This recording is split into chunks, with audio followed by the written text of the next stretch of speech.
Queridos, nós vamos entrar hoje na nossa campanha, né? Na verdade, já iniciamos hoje a nossa campanha de oração, 12 dias de clamor para 12 meses de bênção. Nós nos reuniremos aqui do dia 2 hoje até o dia 13. Então, domingo, sempre às 10 horas da manhã. E os outros dias, todos os outros dias, de segunda a sábado, nós vamos nos reunir aqui às 8 horas da noite. Um período aqui de um louvor, uma palavra, uma meditação e um tempo de oração. O tema do nosso ano é Tem de bom ânimo, baseado em João 16, 33. Eu queria então abrir, irmãos, essa sequência de mensagens, abrindo lá em João 16, 33.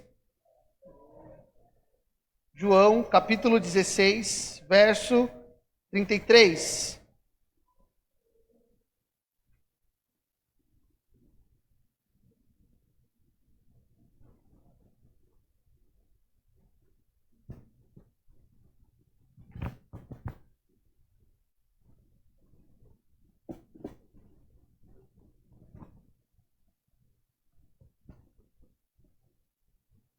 Lembrando, irmãos, que o Evangelho de João, a partir, se não me falha a memória, do capítulo 14, deixa eu ver se eu não estou errado, isso, a partir do verso 14, é o momento que Jesus ele tem uma conversa mais estreitada com os discípulos, e no final dessa conversa, ele vai entrar num período de oração, que é o capítulo 17, que é conhecida como a oração sacerdotal, né?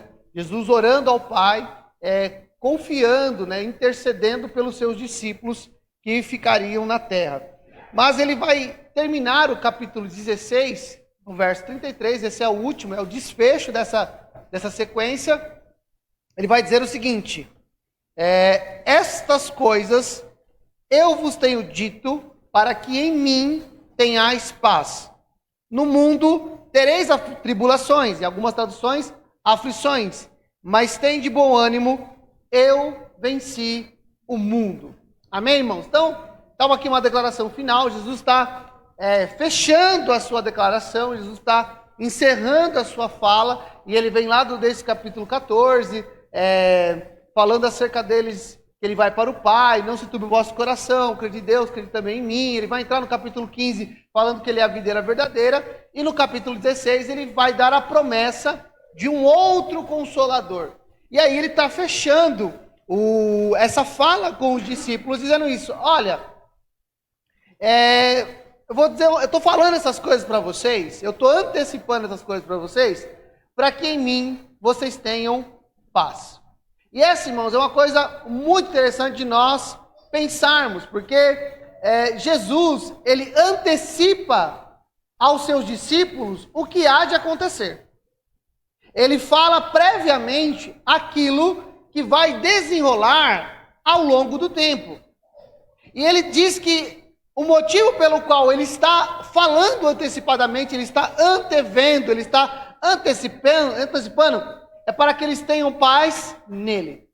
Eu acho interessante, irmãos, por exemplo, quando você vai voar de avião, previamente, aquelas pessoas que trabalham ali, o comissário de bordo, eles vão dizendo para a gente o seguinte: olha, pode ser que a gente passe por alguma zona aí de convergência, tem um pouco de tribulação, né? Deu aí uma conturbada, mas é normal. Então, quando você está dentro do avião, por mais que você tenha aquele desconforto, que quem já voou de avião sabe que é desconfortável, o avião dá aquela balançada no ar, você fica tranquilo a princípio. Por quê? Porque você sabe que a informação chegou antes. Então, quando você tem a informação antecipada, quando alguém diz: olha, se você sentir tal coisa, olha, é normal. É como você vai fazer um exame. Só chega lá e fala assim: olha, eu vou te dar esse medicamento, eu vou aplicar essa injeção, você vai passar por esse tratamento. Olha, se você sentir isso, é normal. É óbvio que é normal naquela condição. Se nós sentíssemos, por exemplo, às vezes você vai tomar um medicamento e ele vai dar um pouquinho de calor. Eu lembro quando eu fiz uma cirurgia, eu estava ali sendo medicado, a enfermeira vinha, e aí teve uma hora que ela abriu o medicamento lá, irmãos, e me deu um calor, mas um calor que eu falei: agora eu vou morrer, não é possível, isso é o calor da morte, né? E eu lembro que eu chamei a enfermeira e falei: olha, tô com calor, hein? Esquentou aqui. Ela foi lá e diminuiu um pouco a dosagem. Então, mas se ela tivesse antecipado e falar: olha, talvez você sinta um pouco de calor, talvez eu não tivesse me preocupado tanto. Porque se a gente está num dia normal, por exemplo, está aqui sentado, você está não sentindo nada, e daqui a pouco você sente alguma coisa e fala, opa, alguma coisa está normal. Porque não houve nenhum fator para mudar o que eu estou sentindo. Agora, quando você está, por exemplo, no hospital, está sendo medicado, a pessoa fala, esse medicamento vai dar um pouco de sono. Você começa a sentir sono, você não vai achar que está alguma coisa errada. Você vai ficar tranquilo. Por quê? Porque alguém já antecipou a informação para você. Alguém já disse para você como poderia acontecer. E quando acontece, você fala, não, eu estou tranquilo, porque eu já sei. Então, o nosso Deus, irmão, a Bíblia vai dizer que o Senhor não faz nada sem antes comunicar aos seus santos profetas. Nós não precisamos, irmãos, ficar preocupados com o mundo. Por quê? Porque a Bíblia diz que o mundo, ele está morto no maligno, ele jaz no maligno. O mundo produz tribulação. O mundo produz dores. O mundo, irmãos, não nos causará alegria, a menos que nós sejamos do mundo. Agora, uma vez que nós já não somos mais do mundo, o que é que o mundo vai produzir para nós? Tribulação. Essa palavra tribulação, irmãos, ela quer dizer prensar. Prensar. E eu acho interessante falar sobre essa questão da prensa, irmãos, porque o mundo nos aperta. O mundo vai nos apertar. A circunstância, quando a gente fala do mundo, irmãos, é o sistema, os valores. Nós temos hoje, irmãos, um mundo que nos chama por uma interatividade, uma dinâmica muito rápida, muito intensa, que vai minimizando a nossa vida com Deus. Porque o mundo nos aperta. O mundo nos pressiona de todos os lados. Então o mundo vai nos pressionar. Eu gosto do apóstolo Paulo, eu queria ler com os irmãos, lá na segunda carta de Paulo aos Coríntios, capítulo de número 4. Paulo vai dar uma declaração que eu acho importantíssima para nós unirmos a essa declaração de Jesus. Segunda carta de Paulo aos Coríntios, capítulo 4, verso de número 8. Nós vamos ler o 8 e o 9. Aliás, só o 8, vamos ficar só no 8. Segunda carta de Paulo aos Coríntios, capítulo de número 4, verso de número 8.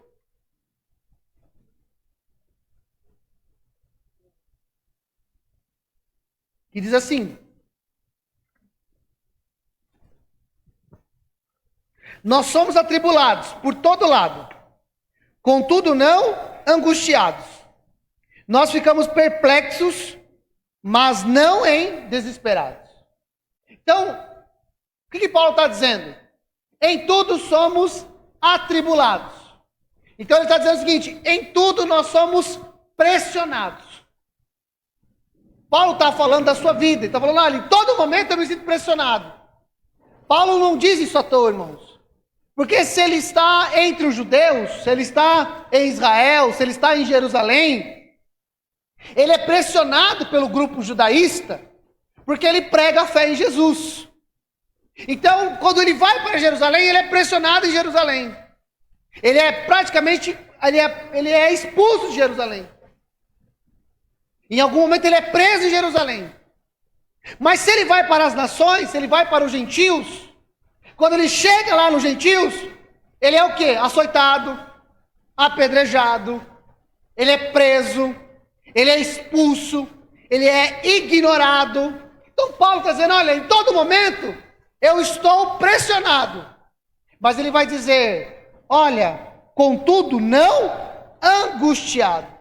E essa palavra angustiado quer dizer encolhido. Ele está dizendo assim, olha, eu estou sendo pressionado, mas eu não estou sendo encolhido. Ou seja, estão me pressionando, mas eu não estou diminuindo. Eu estou sendo apertado, mas eu não estou diminuindo o meu poder, eu não estou diminuindo a minha atuação, eu não estou diminuindo a minha intensidade. Embora eu seja pressionado, eu não estou diminuído. Porque embora, irmãos, a gente possa ser pressionado, Deus de alguma maneira nos faz expandir. Deus de alguma maneira nos faz crescer no meio da pressão. nós funcionamos como músculo, irmão. Porque somos o corpo de Cristo. E quando o músculo é pressionado, e ele faz o exercício de pressionar e expandir, o que ele faz? Ele cresce e ele fortalece. E nós somos o corpo de Cristo. Quando pressionados, nós expandimos. Pressionados, nós expandimos. E essa prática, irmão, de pressionar e expandir, nos faz fortalecidos. Pode dizer, eu só estou pressionado, mas eu não estou encolhendo. Eu não estou diminuindo. Na verdade, eu continuo expandindo. Ele vai dizer perplexo. E aqui, irmão, Paulo faz um jogo de palavras. Na minha tradução diz perplexos, porém não desanimados.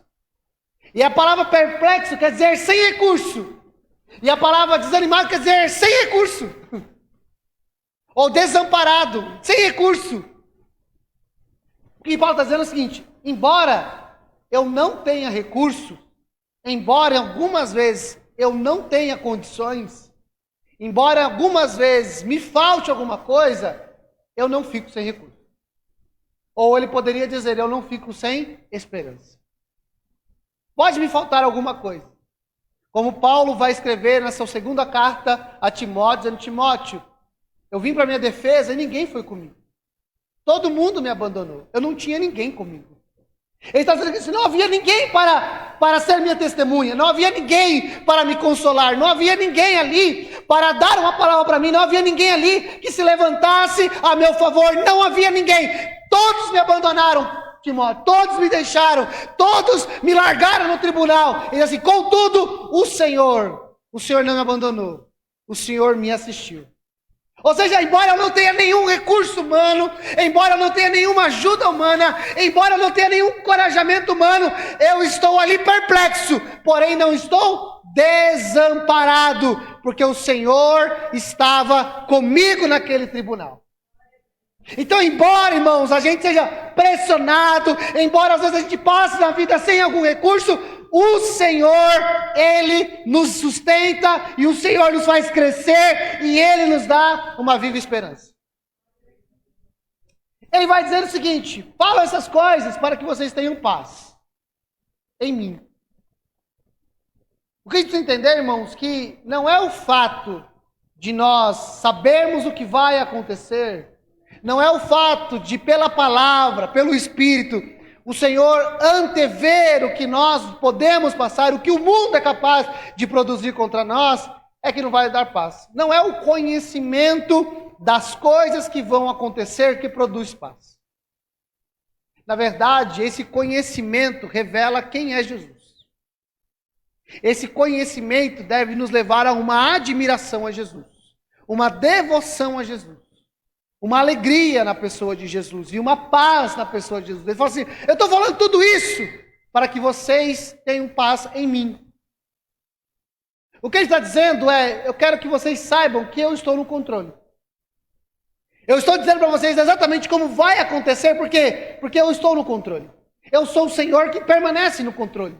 O mundo vai te pressionar, mas fique em paz. Isso vai acontecer, mas fiquem tranquilos, está tudo sob controle e eu quero que vocês confiem e tenham paz em mim. Porque a paz, irmãos, ela não está ligada ao quanto nós conhecemos do como as coisas vão caminhar, mas está em quem está nos encaminhando na vida. A nossa paz não está ligada a um conhecimento dos fatos, mas a nossa paz está ligada ao conhecimento de quem Ele é. E nele nós temos paz. Nele nós confiamos. Eu acho interessante, irmãos, porque a menos que você seja uma pessoa que pesquise ou que tenha esse nível de preocupação, por exemplo, quando você... Vou voltar ao exemplo do médico, fazer uma cirurgia. Quando o médico fala, você vai precisar fazer uma cirurgia. Embora a gente saiba que uma cirurgia... Existam vários fatores ali. Existe qual o hospital que você vai operar. Qual é o instrumento que vai ser usado. Qual é o tipo de medicação que você vai tomar. Dentro de um procedimento cirúrgico, há muitos detalhes, irmãos. Mas quase nunca nós nos preocupamos qual é a marca do bisturi. A gaze foi fabricada onde? A cama que eu vou ficar deitado ela foi fabricada em qual país?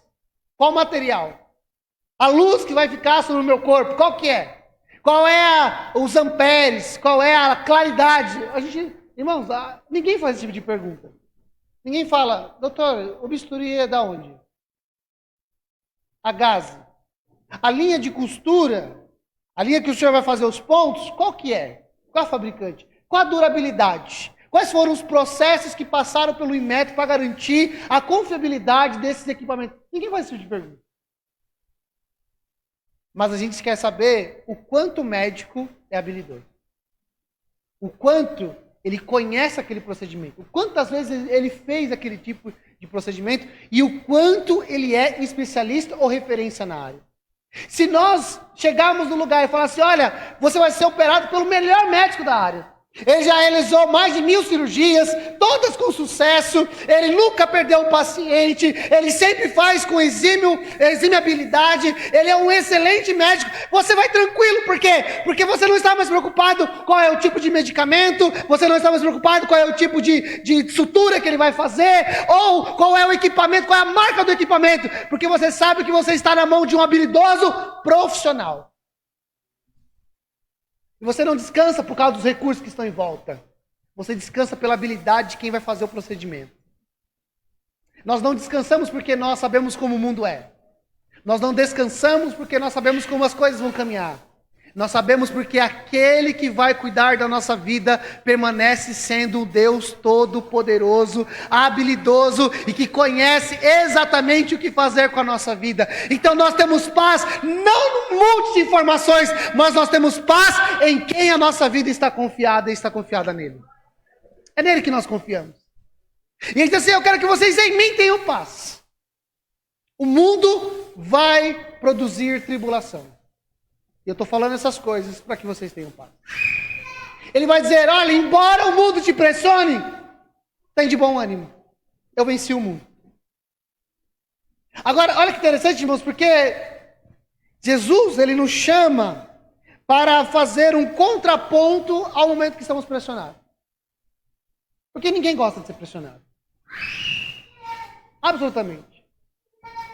Pergunte para alguém que está no volante, dirigindo, e tem um passageiro do lado, dizendo o que você tem que fazer. Acelera, breca, toma distância, dá seta, olha a velocidade, olha o radar. Ó, você não pode dirigir assim. Você se sente pressionado. E qual é a tendência natural? Se irritar. Não é verdade? Encostar o carro e falar, você não quer dirigir? Eu estou vendo. Eu sei o que estou fazendo. Então ninguém gosta de ser pressionado. Ninguém gosta de ter alguém ali falando, olha, já fez, já foi, já olhou, já ligou. Ninguém gosta. Então há uma tendência natural de nós irmos o quê? Se irritando. A gente tirar aquela habilidade ou aquela atividade que poderia ser prazerosa, poderia ser uma atividade alegre, feliz, contente, uma atividade que nos daria prazer, mas por causa da pressão ela começa a ser uma atividade menos prazerosa. Ela começa a ser uma situação que a gente gosta menos. Então Jesus está dizendo o seguinte, olha, vocês vão ser pressionados, mas ao invés de vocês se irritarem, ao invés de vocês ficarem desanimados, ao invés de vocês perderem a graça, tem de bom ânimo. Eu venci o mundo. É a mesma coisa que ele falasse assim, olha, quando alguém falar para você, mantenha a distância, você diga, tudo bem. Quando alguém falar para você, quando está dirigindo, olha, dá certo, você fala, ok, eu vou fazer. Que não seria uma reação natural. A reação nossa é já devolver e falar, eu estou fazendo, não me pressiona. É aquilo que Jesus vai dizer, olha, quando alguém te der um tapa no rosto, a reação natural sua seria devolver. Mas você não vai fazer isso, você vai ter bom ânimo, você vai dar outra face. Você vai se comportar de uma maneira totalmente diferente daquilo que a situação exigiria de você. Tende bom ânimo. Eu queria ler com os irmãos um texto que está lá na primeira carta do apóstolo Pedro. Primeira carta do apóstolo Pedro. capítulo de número 2. Aliás, capítulo de número 4, verso 12 a 16.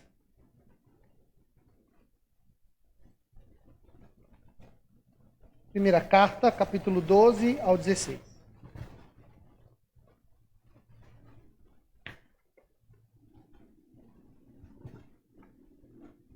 Todos acharam? Vai dizer assim, verso 12.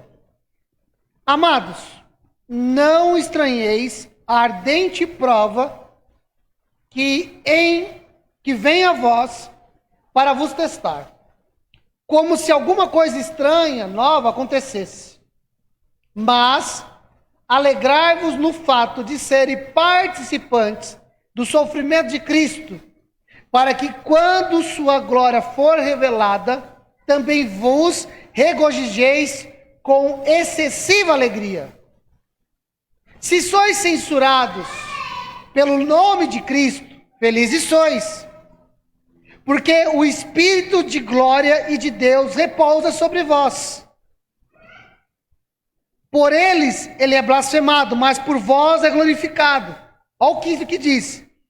Mas que nenhum de vós padeça como homicida, ladrão, malfeitor ou como intrometido em assuntos de outros homens.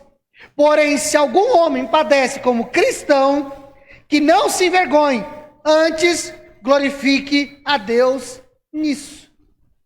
Gosto desse texto, porque primeiro Pedro vai dizer o seguinte, olha, quando vocês estiverem passando por uma ardente de prova, não estranhe. Não tem nada novo acontecendo. É assim mesmo. Não tem nada diferente.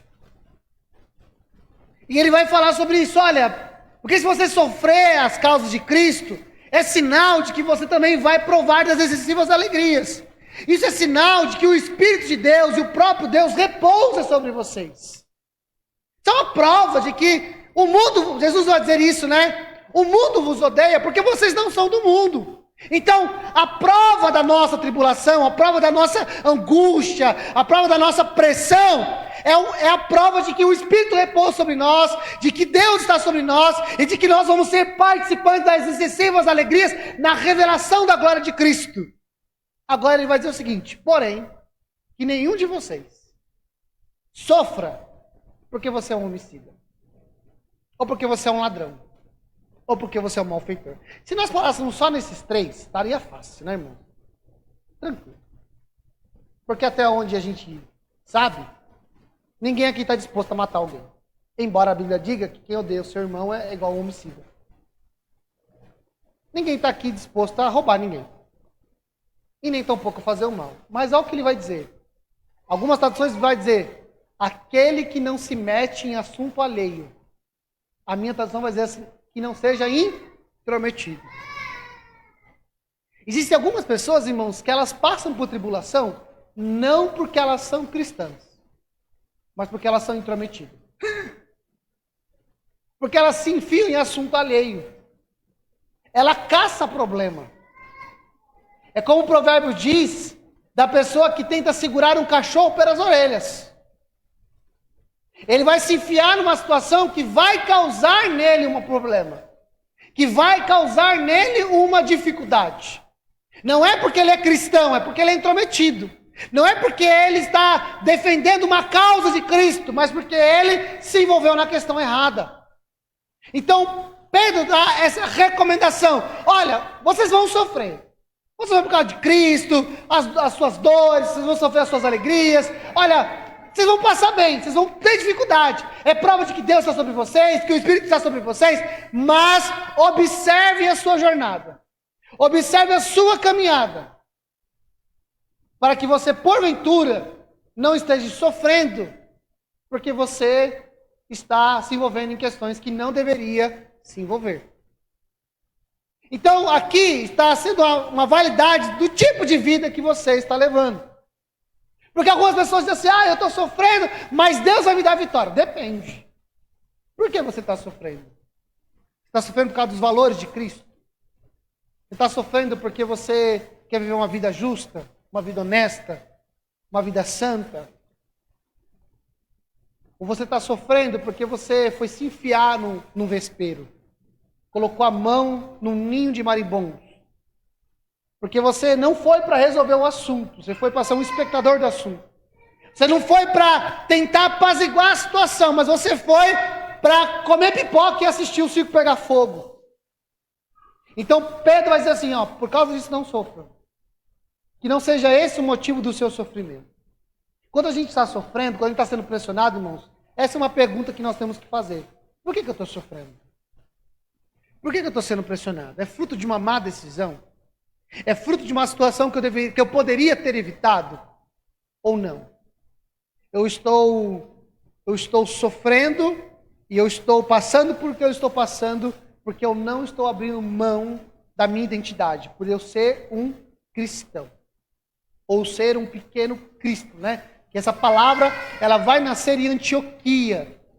Foi lá, naquele lugar, onde não tinha um contexto judeu, que eles foram chamados cristãos pela primeira vez.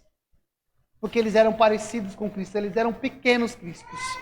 Então, é porque nós somos mais parecidos com Cristo. É porque nós somos mais próximos da pessoa de Cristo. É por esses valores que nós estamos sofrendo. Então isso é prova de que o Espírito está sobre nós. É prova de que Deus está conosco. É prova de que se nós sofremos com Ele também seremos glorificados. Então ele vai dizer sobre isso. E Jesus, ele vai dizer, olha, tem de bom ânimo, porque eu venci o mundo. Agora, irmãos, quando Jesus diz assim, tem de bom ânimo, eu venci o mundo. Nós precisamos pensar exatamente o que foi que Jesus venceu. João vai dizer na sua carta, a primeira carta de João, que aquele que é nascido de Deus vence o mundo. E o que é que vence o mundo? Ele vai dizer que o que vence o mundo é a nossa fé. A nossa fé é quem faz com que a gente vença o mundo. Jesus está dizendo, eu venci o mundo. O mundo que vai produzir tribulação em vocês, eu já venci o mundo. E aí, irmãos, a gente tem que ficar pensando, porque qual é o tipo de vitória que Jesus teve sobre o mundo? Porque Cristo não venceu o mundo, irmãos, apenas ressuscitando dentre os mortos. Cristo vence o mundo ainda na cruz do Calvário. Paulo vai escrever aos Colossenses dizendo que na cruz, Jesus, ele rasgou o escrito de dívida que havia contra nós. Ele cravou na cruz a cédula que nos era contrária. E ele triunfou na cruz do Calvário sobre principados e potestades, expondo eles publicamente. Ou seja, a vitória de Jesus não se deu na sua ressurreição. A vitória de Cristo, ela já se dava na cruz do Calvário, quando ele rasgou o escrito de dívida, quando ele anulou a cédula que era contrária a nós, e ele triunfou sobre todo principado e potestade, sendo Senhor sobre todas as coisas. E quando ele ressuscita ao terceiro dia, então ele declara que agora sim, ele é autoridade nos céus, na terra e debaixo da terra. Que ele tem um nome sobre todo nome. Que todas as coisas, como diz Paulo, todas as coisas estão sujeitas ao Senhor Jesus Cristo. Tudo, irmãos. Quando Jesus declara na cruz do Calvário, perto da sua morte, está consumado, ele está dizendo o seguinte, eu terminei meu plano. Eu cumpri o propósito de vir à terra. E ele venceu o mundo. Ele venceu o mundo, irmãos. O que nós precisamos entender é que ele venceu o mundo e esse plano de vitória está acontecendo. Isso está acontecendo.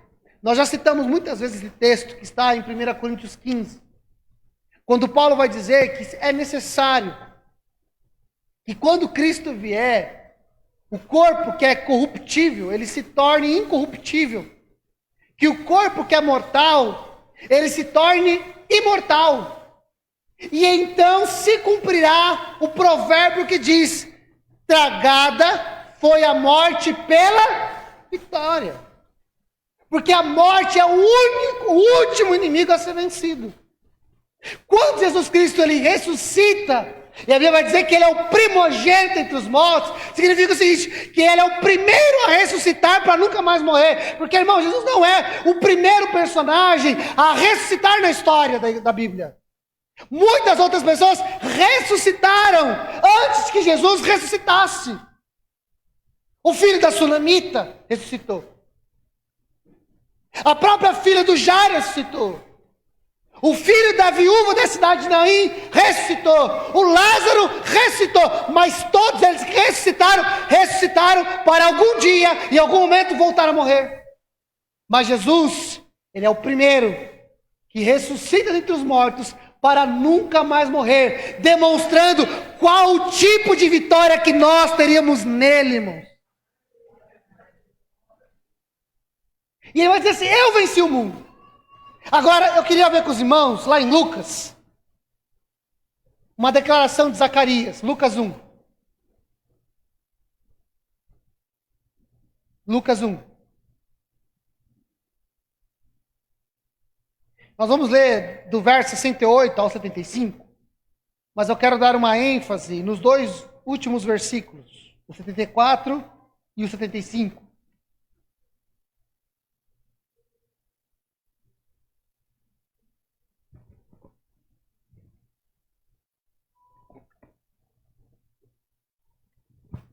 Diz assim, verso 68 em diante, capítulo 1 do livro de Lucas. Bendito seja o Senhor Deus de Israel, porque tem visitado e redimido o seu povo. Bendito, e levantou para nós o chifre de salvação na casa de seu servo Davi. Como ele falou pela boca dos seus santos profetas desde o princípio do mundo, para nos salvar dos nossos inimigos e da mão de todos que nos odeiam, para realizar a misericórdia prometida a nossos pais e lembrar-se do seu santo pacto e do juramento que prometeu a Abraão, de nos conceder que, libertado da mão dos nossos inimigos, possamos servi-lo sem medo, em santidade e justiça perante ele todos os dias da nossa vida. Agora, irmãos, presta atenção, porque lá nos versículos, dois versículos finais que nós lemos, o 74 e 75, ele vai citar uma promessa de Deus dada a Abraão, que se cumpriria na vida do Messias. Ele diz assim, libertados da mão do nosso inimigo. Sirvamos com coragem, santidade e justiça perante ele todos os dias. Irmãos, para lembrar dessa citação e para alocar essa citação, nós precisamos pensar nos momentos finais de Jesus antes da sua morte. Porque o texto que nós lemos em João 16:33, Jesus está dizendo acerca do que haveria de acontecer alguns dias posterior. Ele está falando que ele vai ser entregue, que ele vai ser morto. Ele está prometendo um outro Consolador. Se é um outro Consolador, não é ele, é outro.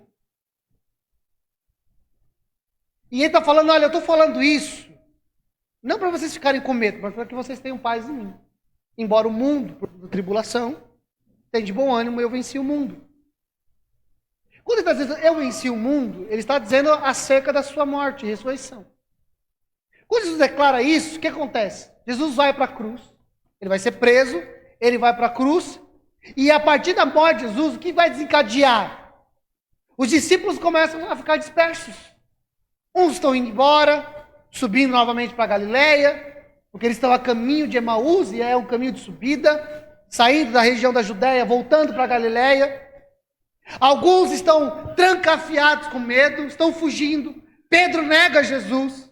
Então, o sistema que está entre eles é um sistema de medo. Por quê? Porque Jesus Cristo morreu. E eles estavam aliançados com Cristo, ou seja, eles também poderiam morrer. Do que os homens tinham medo? De ser mortos, irmãos. Eles tinham medo de morrer. De morrer como Jesus morreu. Da forma dolorosa que Jesus morreu.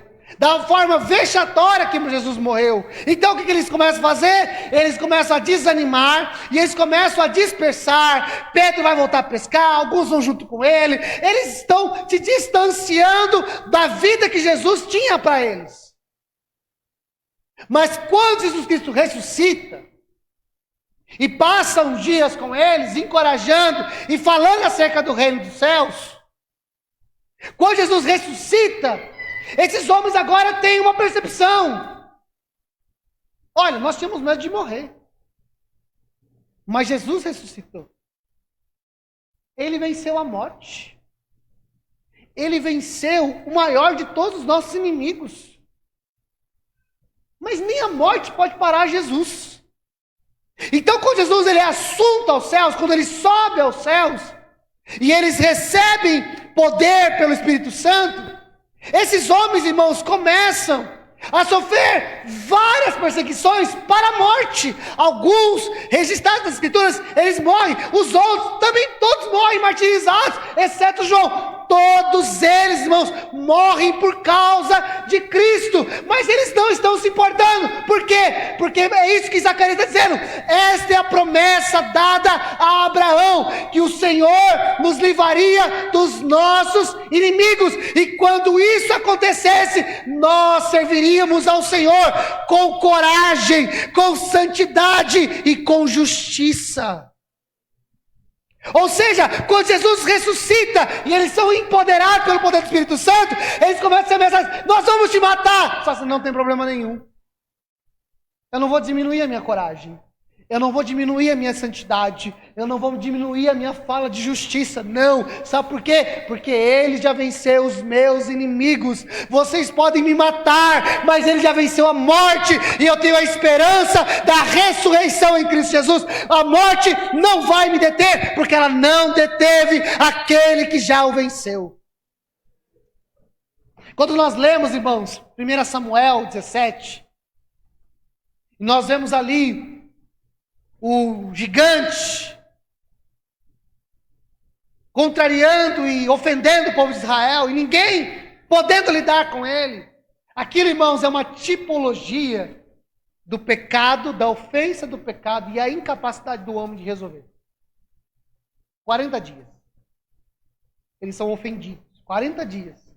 Eles são massacrados ofensivamente por aquele gigante, por aquele homem. Que não era só grande, ele era habilidoso, ele era preparado para aquele negócio. Mas quando Davi chega, e ele se propõe a descer ao campo de batalha, e ele então desce ao campo de batalha, a princípio, parecendo que não tinha nenhuma condição, porque não tinha estrutura de guerreiro, não tinha armadura de guerreiro, e nem sequer treinamento de guerra ele tinha.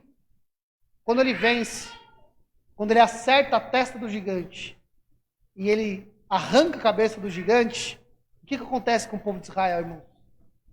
Aquele povo que estava sendo oprimido e massacrado, humilhado, com a sua autoestima lá embaixo.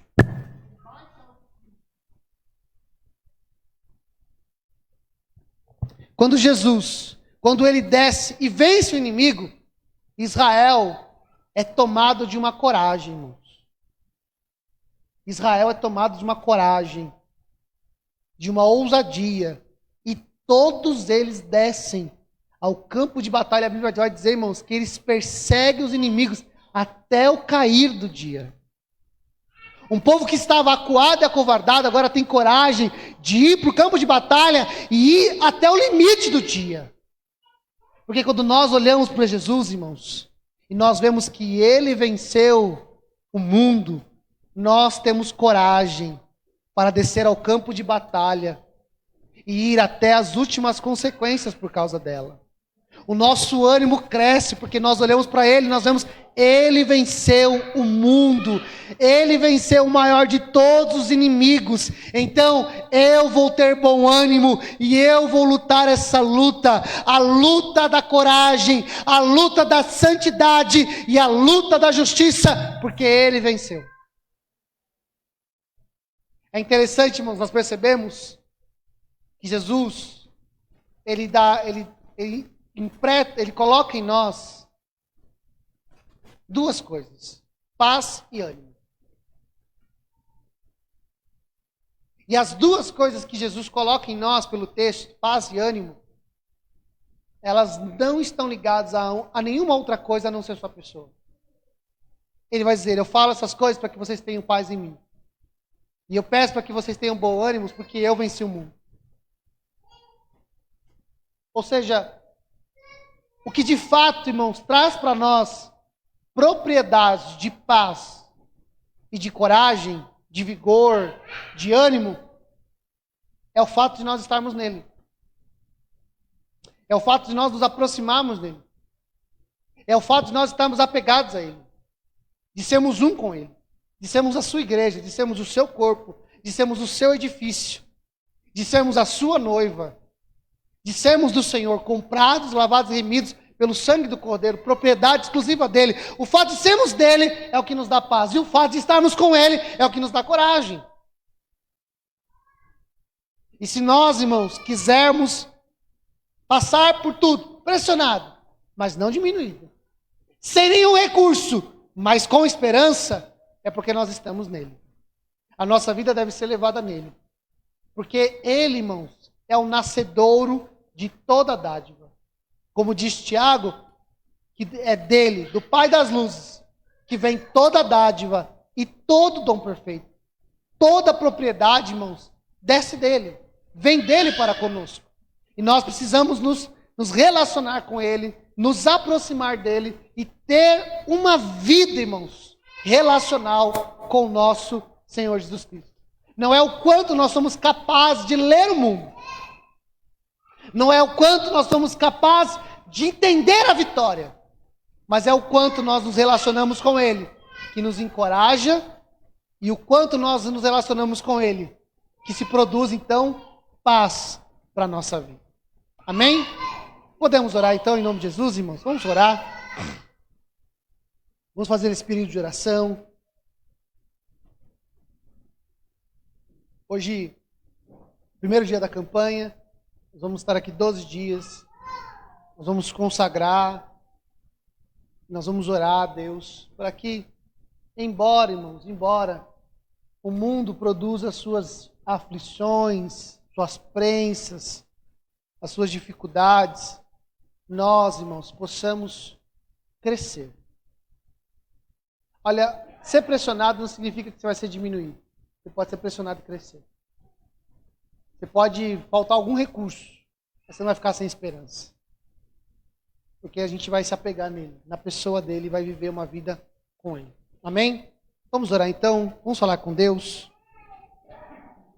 Pai amado, Pai santo, Pai querido, nós oramos nesta manhã, Senhor e amado, consagrando este primeiro dia diante do Senhor nosso Deus. Nós oramos, ó Pai, como nós lemos no texto nesta manhã, que tudo, Senhor, a paz e o ânimo está relacionado à sua pessoa.